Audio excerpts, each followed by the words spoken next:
अमित जी, आपको news 18 network को ये एक्सक्लूसिव इंटरव्यू देने का बहुत बहुत धन्यवाद। हम आपके शहर में हैं, आपकी कंस्टिट्यूएंसी गांधीनगर में हैं, साबरमती रिवर फ्रंट पे हैं। शुरुआत करते हैं। अगर आप पहले 2 फेजेस को देखें, और इसकी चर्चा काफी चल रही है कि वोटर टर्नआउट थोड़ा लो रहा है, कुछ स्टेट्स में 5-6% भी नीचे रहा है वोटर टर्नआउट, तो 400 पार का आपका नारा है, 370 भारतीय जनता पार्टी, तो क्या गाड़ी पटरी पे है? कहीं ऐसा तो नहीं कि कुछ रेल पटरी से पटरी पे है जी। आप परिणाम के दिन देख लेना, 12:30 बजे के पहले एनडीए 400 पार कर जाएगी, मोदी जी फिर से प्रधानमंत्री होंगे। जो लोअर टर्नआउट है इसके बहुत सारे कारण हैं। 12 साल के बाद मतदाता सूची का शुद्धिकरण हुआ है, एक। दूसरा कारण है कि सामने से कोई लड़ाई ही नहीं है, जिसके कारण टर्नआउट पर एक प्रकार से इफेक्ट होता है।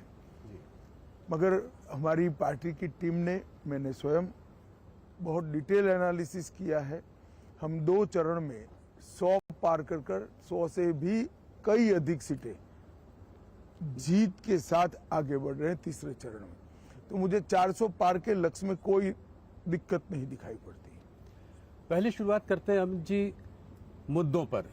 कौन से ऐसे मुद्दे हैं जिनको लेकर भारतीय जनता पार्टी आज तीसरी बार लोगों के बीच जा रही है? किन उपलब्धियों को आप संक्षेप में बताएं कि किन उपलब्धियों को लेकर आप जनता के बीच उतर रहे हैं? देखिए, सबसे पहले इस देश में से आतंकवाद और नक्सलवाद, ये 2 ऐसी समस्याएं थी जो कई दशकों से देश के लोकतंत्र के लिए और देश के डेवलपमेंट के लिए नासुर बनी हुई थी। नरेंद्र मोदी जी ने 10 साल के अंदर लगभग आतंकवाद से 100% निजात पाई है, और नक्सलवाद से आप कह सकते हैं 95% तक इसको समाप्त कर दिया है। आज बिहार, झारखंड, मध्य प्रदेश, उड़ीसा, तेलंगाना, आंध्र प्रदेश, महाराष्ट्र, ये 7 राज्यों में से नक्सलवाद पूर्ण रूप से समाप्त हो चुका है। छत्तीसगढ़ के 4 जिलों में बचा है, वहां पर भी अब भारतीय जनता पार्टी की सरकार बनी है, और विगत 3 महीनों के अंदर ही लगभग 100 नक्सलवादी मारे गए।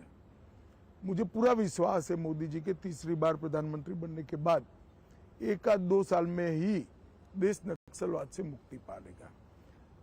दूसरा बड़ा इश्यू है, देश की इकोनॉमी सब दृष्टि से चरमराई हुई थी। पॉलिसी बनती ही नहीं थी, उत्पादन की गतिविधियां बड़ी मंद पड़ गई थी, निर्यात ओंधे मुंह गिर रहा था, देश की सारी सार्वजनिक बैंकों की बैलेंस शीट भी न बन पाए अगर सच्ची बनाने जाए, इस प्रकार की स्थिति थी। महंगाई आसमान को छू रही थी, और कुल मिलाकर बजट के 16 पैरामीटर्स नेगेटिव दिखाई पड़ते थे। 10 ही साल में मोदी जी ने ये परिदृश्य को पूर्णतया बदला है। शेयर बाजार आज आसमान को छू रहा है। एफआईआई के सेलिंग के बाद भी भारतीय म्यूचुअल फंडों ने बाजार को ताकत दी है। पीएलआई स्कीम के कारण और एक मजबूत इकोसिस्टम के कारण भारत फेवरेट डेस्टिनेशन मैन्युफैक्चरिंग के लिए पूरी दुनिया में बना है जी। हमारे बच्चे स्टार्टअप हर रोज रजिस्टर कर रहे हैं, हमारी कंपनियां हर रोज पेटेंट रजिस्टर कर रही हैं, ढेर सारे स्वरोजगार के अवसर पैदा हुए हैं। सभी की सभी बैंकों की बैलेंस शीट आज बहुत अच्छी बन चुकी है। इंडस्ट्रियल ग्रोथ के जितने भी पैरामीटर्स हैं वो 25 साल के टॉप मोस्ट मार्किंग पर हैं। एक्सपोर्ट रिकॉर्ड तोड़कर आगे ही बढ़ता जा रहा है।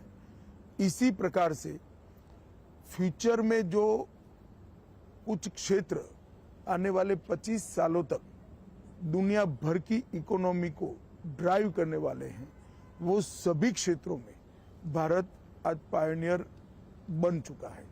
जैसे ग्रीन हाइड्रोजन मैन्युफैक्चरिंग थोड़े लेट है, मगर सेमीकंडक्टर, इलेक्ट्रिकल मोटर व्हीकल, जी बैटरी का उत्पादन, अंतरिक्ष का क्षेत्र, लेट होने के बावजूद मैं फिर से कहना चाहूंगा डिफेंस भी। इस प्रकार के कई क्षेत्रों के अंदर जो आने वाले 25 साल तक दुनिया की इकोनॉमी की दिशा और दशा तय करने वाले हैं, वहां आज भारत एक मजबूत फाउंडेशन डाल चुका है और ये फाउंडेशन पर एक बड़ी इमारत होनी है। तो इकोनॉमी भी सुधरी है, सुरक्षित भी हुआ है, देश 11वें नंबर का अर्थतंत्र था, आज 5वें नंबर का अर्थतंत्र बना है। गांव हो या शहर, जंगल हो या रेगिस्तान, सागर किनारा हो या शहर हो, हर जगह इंफ्रास्ट्रक्चर के डेवलपमेंट के काम हो रहे हैं। आज 10 लाख करोड़ का इंफ्रास्ट्रक्चर का खर्चा भारत के बजट में आम बात बन चुका है। जीएसटी कलेक्शन और डायरेक्ट टैक्स कलेक्शन अपने सारे रिकॉर्ड स्वयं ही तोड़ते जा रहे हैं। देश के अंदर सीमाओं को चौक चौबंद करने का काम भी नरेंद्र मोदी जी ने बहुत अच्छी तरीके से किया है। जनता में भारत का भविष्य उज्जवल है, इस प्रकार के विश्वास का निर्माण करने की नेतृत्व की जो जिम्मेदारी है, नरेंद्र मोदी जी को इसमें बहुत अच्छे तरीके से सफलता मिली है। जी आज पूरे 130 करोड़ लोग हम विश्व में सर्वप्रथम बन सकते हैं, ये आत्मविश्वास के साथ आगे बढ़ रहे हैं। जी हायर एजुकेशन हो, नई इकोनॉमी पॉलिसी हो, या फिर राम जन्मभूमि, धारा 370 हटाना, ट्रिपल तलाक समाप्त करना, यूसीसी हो, या देश के क्रिमिनल लॉ के अंदर आमूलचूल परिवर्तन करना हो, हर क्षेत्र के अंदर ये 10 साल स्वर्णिम अक्षरों से लिखे जाने वाले 10 साल। जनता भी ये फील कर रही है कि कोरोना जैसी महामारी को इतने अच्छे तरीके से लड़ा जा सका, वो केवल और केवल नरेंद्र मोदी जी का नेतृत्व है। आपकी आर्थिक और इकोनॉमिक पकड़ भी बहुत अच्छी है, आपने बहुत विस्तार से इसका जवाब दिया। मेरा एक सवाल है इससे रिलेटेड, जब ये कैंपेन की शुरुआत हुई थी पिछले कुछ महीनों से, सरकार इकोनॉमी की बात कर रही थी, डेवलपमेंट की बात कर रही थी, जो चीजें अभी आपने बताई इसकी बात करके जनता के बीच जा रही थी। पहले चरण के बाद ये देखा गया कि थोड़ा ये तुष्टीकरण की ओर मुड़ा, थोड़ा हिंदू मुसलमान हुआ। आप लोगों ने कांग्रेस के मैनिफेस्टो को अटैक किया और कहा, प्रधानमंत्री ने राजस्थान में एक रैली में कहा कि जो है कांग्रेस का मैनिफेस्टो में नक्सल, अर्बन नक्सल की महक है, इसमें माओइस्ट वो ख्याल दिखाई देता है। तो ये कहां से आया? देखिए, हमारा दायित्व है कि हमारे खिलाफ जो चुनाव लड़ रहे हैं इनकी मंशाओं को हम उजागर करें। जी आप मुझे बताइए, इस जमाने में कोई भी पॉलिटिकल पार्टी पर्सनल लॉस की बात कर सकती है क्या? क्या देश सरिया के आधार पर चलेगा? एक और हम हमारे घोषणा पत्र के अंदर, संकल्प पत्र के अंदर कह रहे हैं कि हम यूनिफॉर्म सिविल कोड लाएंगे। आज कांग्रेस कह रही है हम पर्सनल लॉ को प्रमोट करेंगे। कांग्रेस पार्टी को जवाब देना चाहिए, बहुत महत्वपूर्ण मुद्दा है। तो इसीलिए आप कह रहे हैं मुस्लिम लीग की छाप है? बिल्कुल मुस्लिम लीग की छाप। यही तर्क है कि मुस्लिम लीग की छाप। आप मुझे बताइए, वो कह रहे हैं कि देश के कॉन्ट्रैक्ट्स माइनॉरिटी को प्रायोरिटी देंगे। कॉन्ट्रैक्ट्स फर्स्ट लोएस्ट कौन है, पास्ट परफॉर्मेंस क्या है, काम करने की क्षमता है या नहीं है, इसके आधार पर निर्धारित होंगे या कॉन्ट्रैक्टर के धर्म के आधार पर निर्धारित? किस तरह से देश चलाना चाहते हैं? देश की जनता को इसको सोचना पड़ेगा। बहुत समय के बाद देश तुष्टीकरण की राजनीति से नरेंद्र मोदी जी बाहर निकाल कर रहा है, ये फिर से उसी दिशा में ले जा रहे हैं, क्योंकि कांग्रेस जीतने का आत्मविश्वास गंवा चुकी है।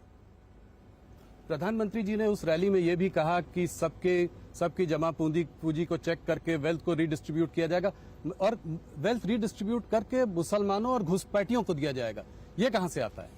ये वहां से आता है, देश के प्रधानमंत्री, तत्कालीन प्रधानमंत्री मनमोहन सिंह का बयान है, बड़ा प्रसिद्ध बयान था जी, कि इस देश के संसाधनों पर सबसे पहला अधिकार माइनॉरिटी का और माइनॉरिटी में भी मुसलमानों का है।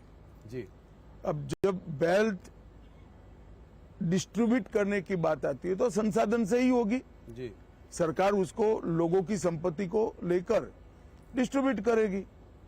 तो और मैं कहता हूं कि अगर ये सच नहीं है तो कांग्रेस पार्टी बताए इसका मतलब क्या है। नहीं, वो कह रहे हैं, राहुल गांधी ने साफ साफ कहा है कि अगर जो है वो लोग सरकार बनाएंगे तो एक नेशन वाइड एक्सरे होगा जिससे कि सोशियो इकोनॉमिक स्टेटस लोगों का पता किया जाएगा, किस वर्ग किस जाति के पास कितनी दौलत है, कितना धन है, इंस्टीट्यूशंस में कितनी भागीदारी है, और उस हिसाब से रीडिस्ट्रीब्यूशन होगा। तो इस हिसाब से रीडिस्ट्रीब्यूशन में इनकी प्रायोरिटी तय है। वो कहते हैं इनइक्वालिटी को खत्म करने का यही तरीका है। वो उनकी समझ है। मुझे लगता है इतनी पुरानी पार्टी ने अपना मैनिफेस्टो माइनॉरिटीज और एक्सट्रीम लेफ्ट आइडियोलॉजी वाले लोगों को आउटसोर्स किया है। तो जो मंगलसूत्र की बात है वो कहाँ से आती है? वो इसी का एक स्वाभाविक रूप से जब वेल्थ आती है तो सारी चीजें इंक्लूड होती हैं। तो स्त्रीधन हो गया, लोगों के पास जो जितनी जमा पूंजी है वो हो गई, प्रॉपर्टी। इनहेरिटेंस टैक्स की बात की थी सैम पटवाड़ा जी ने, उसको आप कैसे देखते हैं? देखिए, मुझे लगता है कि सैम पित्रोड़ा एक आइवरी टावर में जी रहे हैं। इनको इस देश के संस्कार, इस देश की जनता का मूड और इस देश की परंपराओं से कोई लेन देन नहीं। तो आप कभी नहीं लाएंगे इसको, इनहेरिटेंस टैक्स को, विरासत टैक्स कभी नहीं लाएंगे? हमने हमारा संकल्प पत्र जनता के सामने पारदर्शिता के साथ रख दिया। इसमें सारी बातें, हम कुछ छिपा कर नहीं करेंगे। एक और बात जो है, जो चर्चा में है इस वक्त, वो ये है कि मैनिफेस्टो को कांग्रेस के देखते हुए आप लोग कह रहे हैं कि ये ओबीसी रिजर्वेशन को काटकर मुसलमानों को दे देंगी। इस मैनिफेस्टो नहीं, ये कर चुके हैं जी। कर्नाटक में उनकी सरकार थी, रातों रात कर्नाटक के सारे मुसलमान को बैकवर्ड बना दिया। ना बैकवर्डनेस का सर्वे हुआ, ना कोई कमीशन बना, धर्म के आधार पर सारे लोगों को बैकवर्ड घोषित कर दिया और उनको रिजर्वेशन भी दिया। अब ये रिजर्वेशन जो कटा वो ओबीसी का ही कटा है। इसी तरह से आंध्र प्रदेश में, संयुक्त आंध्र में जब उनकी सरकार थी, मुसलमानों को रिजर्वेशन दे दिया। तो ये किसका कटता है? एसटी एससी ओबीसी का ही कटता है। जब ये बात मैंने कही कि हम ये धर्म के आधार पर रिजर्वेशन को समाप्त कर देंगे, तो मेरे वीडियो को तोड़ मरोड़ कर जनता के सामने पेश किया। जी, आज आपने प्रेस कॉन्फ्रेंस भी की। राहुल गांधी के राजनीति के अंदर कांग्रेस की कमान संभालने के बाद राजनीति का स्तर सतत सातत्यपूर्ण तरीके से राहुल गांधी गिरा रहे हैं। संसद में आप बहस नहीं कर सकते हो, शोर शराबा करना, बहिष्कार कर देना, बोलने नहीं देना, डिबेट में हिस्सा नहीं लेना और बाहर निकलकर प्रेस करना कि हमारे साथ अन्याय हो रहा है। क्या समझते देश की जनता को? देश की जनता ये सब नहीं जानती है। देश की जनता ये सब चीजें बहुत अच्छे तरीके से जानती है। लोकतंत्र में हेल्दी डिबेट होनी चाहिए और आप लोग भी उनको कुछ नहीं पूछते हो जी। आप लोगों को भी पूछना चाहिए, मगर आप लोग सवाल हमें ही पूछते हो, उनको नहीं पूछते हैं। नहीं, जरूर उनसे भी पूछ रहे हैं हम लोग, हमारी टीम लगी हुई है। एक बात जो है कास्ट सेंसस की है, इसी से जुड़ा हुआ सवाल है। कास्ट सेंसस की है, उसके बारे में वो बात करते रहते हैं, कहते हैं जितनी आबादी उतना हक। इसको आप कैसे देखते हैं? कितने साल तक इस देश में कांग्रेस का शासन रहा? 55 साल तक रहा, कभी नहीं कराया। अब जब लगातार हार रहे हैं तब ये सारे चीजों को वो बोल रहे हैं, इनकी मंशा नहीं है। इस देश में पिछड़ा वर्ग विरोधी कोई पार्टी है तो एकमात्र पार्टी है कांग्रेस पार्टी। काका साहेब कालेलकर कमीशन को इन्होंने सालों तक ओपन ही नहीं किया जी। मंडल कमीशन को दबा कर रखा जी। सेंट्रल के इंस्टीट्यूशन में ओबीसी को, पिछड़ा वर्ग के लोगों को रिजर्वेशन नहीं दिया। जब मंडल कमीशन लागू हो रहा था, विपक्ष के नेता के रूप में राजीव गांधी ने 2 घंटे का विरोध का भाषण कराया। राहुल गांधी ने जरा वो भाषण पढ़ लेना चाहिए।